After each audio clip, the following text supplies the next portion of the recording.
everyone. Here I have my 1979 El Camino, and it is modified with the 80s Monte Carlo SS.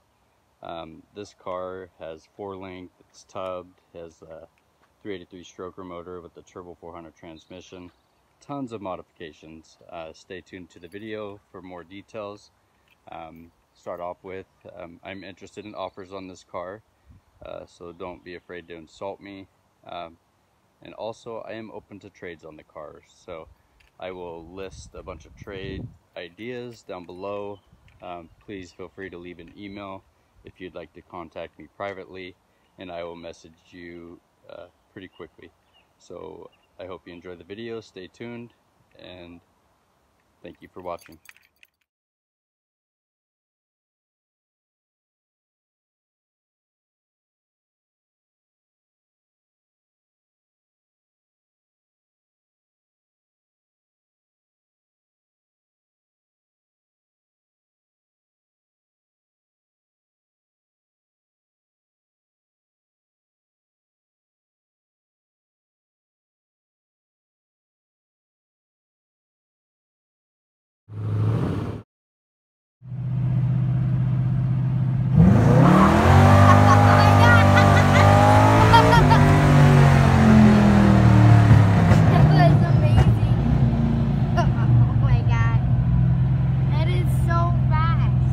Down below in the description, I will list a few vehicles that I'd be interested in possibly trading for this vehicle. I'm pretty open-minded, so if you have any offers on this vehicle, I am motivated to sell it quickly in hopes to purchase a specific gift that I have in mind. So if you have any offers, please make offers. Also, if you have a vehicle that maybe isn't on my list but is, you know, along the same style or something like that, please share. I'm looking for something probably 2014 or newer, and I'd like for it to be sporty. It could be an SUV, it could be a car, but just something nice. And alright, so I have the car pushed out. It is a bit cold right now. I have not fired it up in about a week and a half, so I'm gonna guide you through on how we start this car. Alright, so I'm gonna go ahead and walk you through the process of firing this up. So here, key in the ignition, I'm ready to turn that over. Look over here to the right. These two switches are for the line lock. We have this one here for the fuel pump, and this one here for the cooling fans. This switch is for the cooling fan on the engine, and then also the transmission cooler as well. There is an additional transmission cooler on this vehicle to help keep everything nice and cool. So we're going to go ahead and turn this over. Wait for that buzzer to go off. And then I'm going to come over here, push that. Not sure if you guys can hear it, but the fuel pump is on. I'm going to pump the gas. Let's go 3 times, see if that works. And then right here, where my finger is, this will start the car.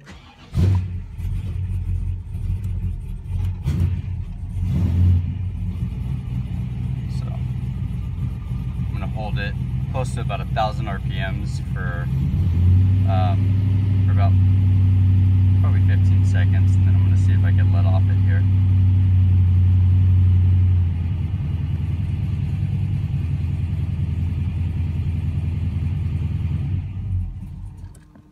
So it died the first try. Let's go ahead and fire it up again.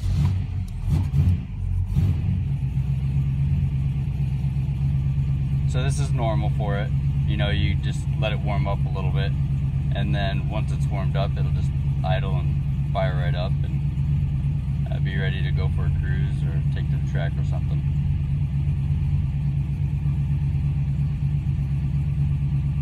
That's not me shaking, that's the car shaking. So trying to hold the camera as steady as possible here.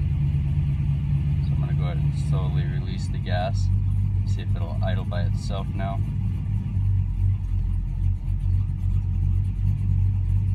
So there we have it. It is idling by itself. So I'll show you the interior while it's idling. It's pretty clean in here. There's power locks, power windows, and this car is equipped with a car alarm.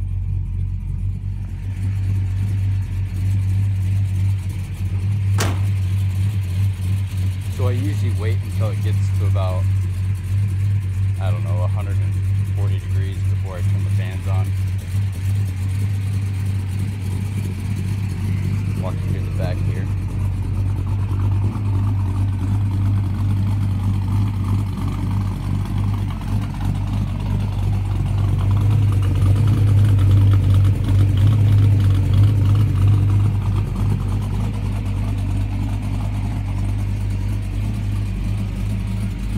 All of the glass is in excellent condition. They are tinted and everything, but there are no chips or cracks or any kind of damage going on there.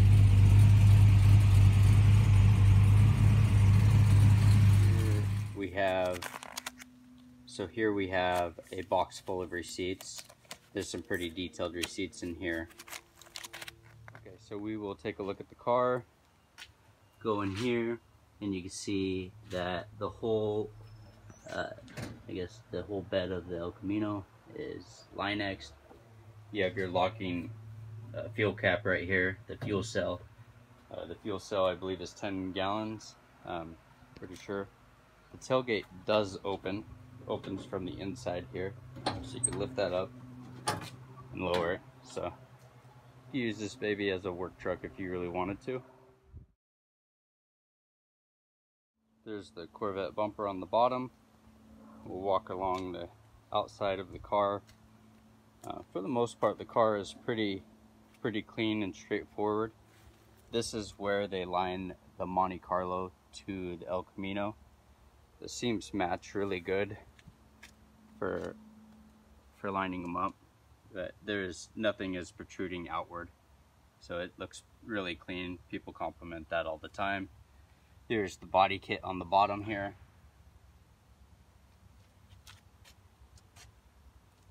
And then we have our Kreger wheels.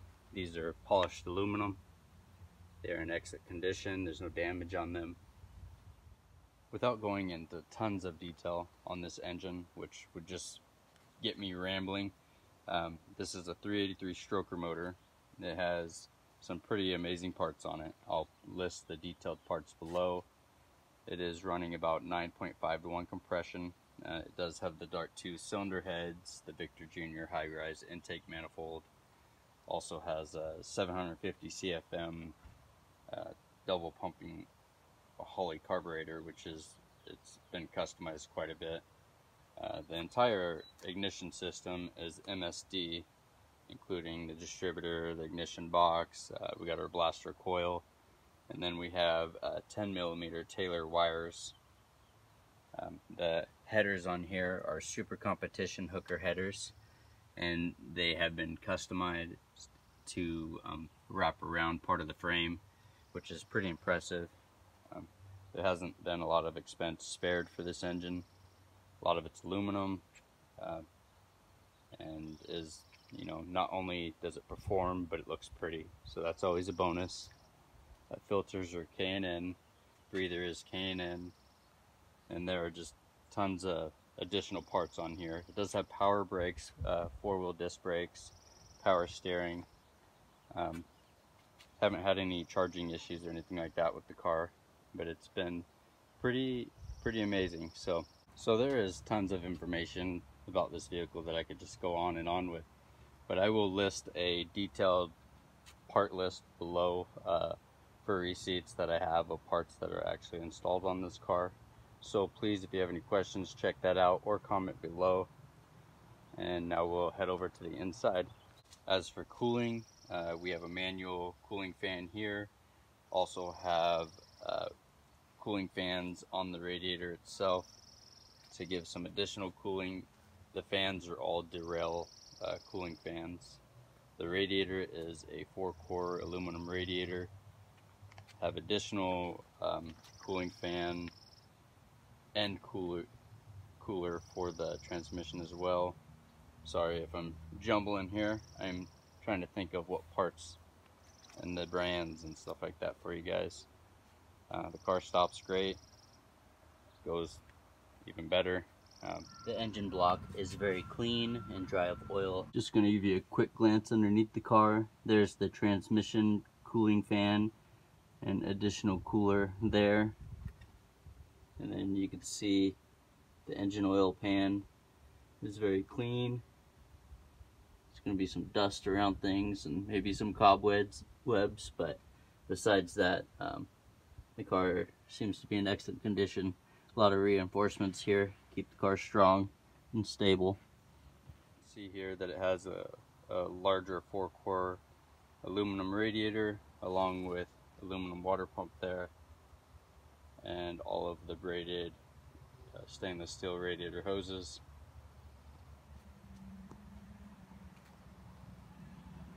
Just walk you through and around here. The rear differential here is actually running 411s, but you can see it is nice and clean down here as well. The car is not substantially loud or anything like that, and a lot of people expect when I fire it up for it to just be crazy, but like I said, it does have the hush mufflers on there to help keep it quieter. I've had lots of loud cars, but you really can't talk in them when they get too loud. So as far as the line lock goes, I could hook it up and show you how it works, but it'll just roast those tires.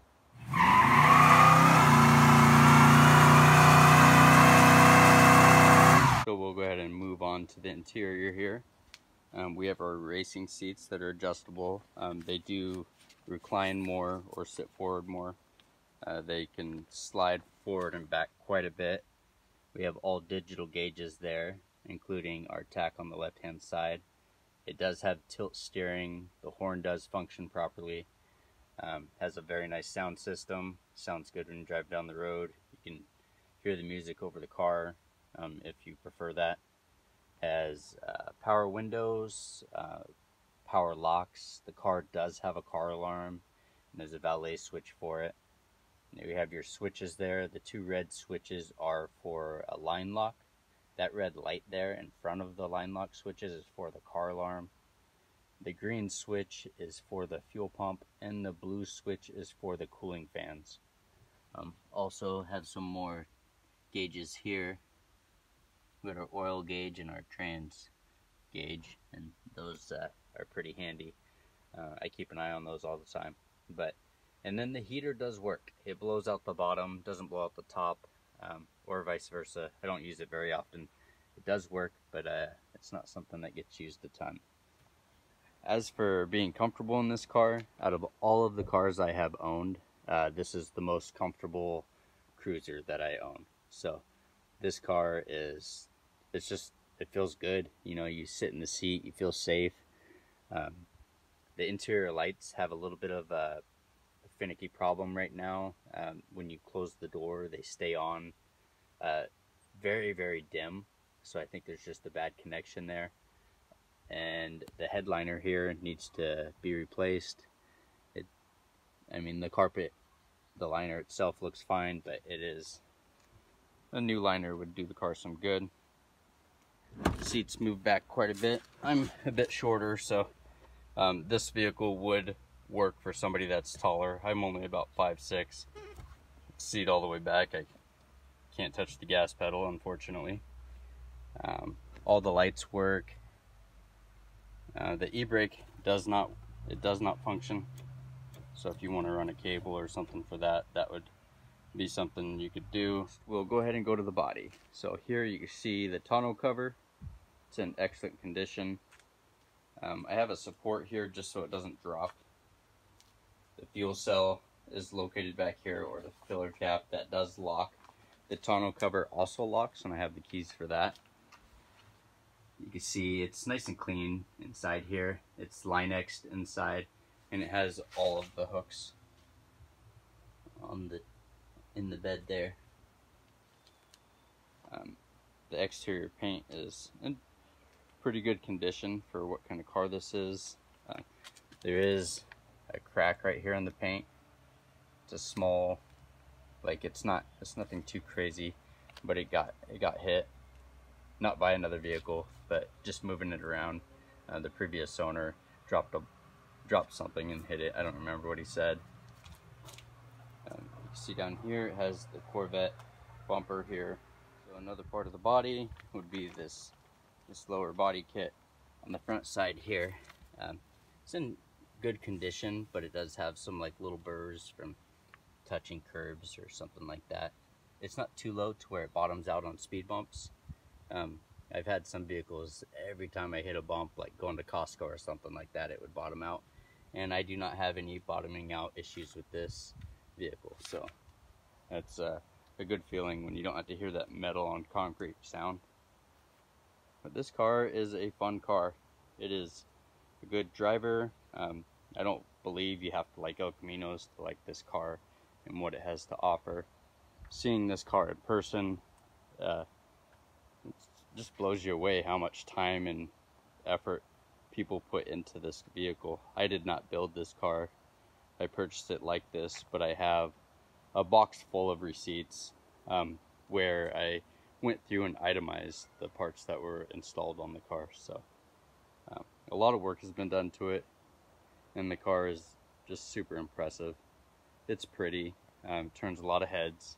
A lot of people ask what kind of car it is, but it is definitely attractive. I feel like it's way more attractive in person than by video or photo. And yeah, if you're interested, feel free to make me offers on this car. I am looking to sell this car quickly in hopes of purchasing a gift for someone. So if you would like to make a private offer, feel free to leave your email below.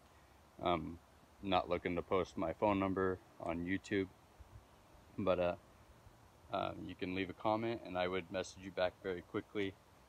So thank you very much for watching. I hope this video has been helpful. Again, if you have any questions as far as body, transmission, anything done to this car, please read the description below, because I spent so much time making a detailed parts list for this car, and I went above and beyond with even placing the part numbers there, and the parts that I have listed there, I have receipts for.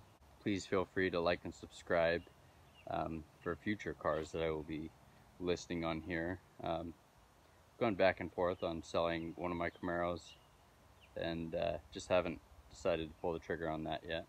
So please feel free to comment or ask questions below, and please leave an email if you want me to contact you privately.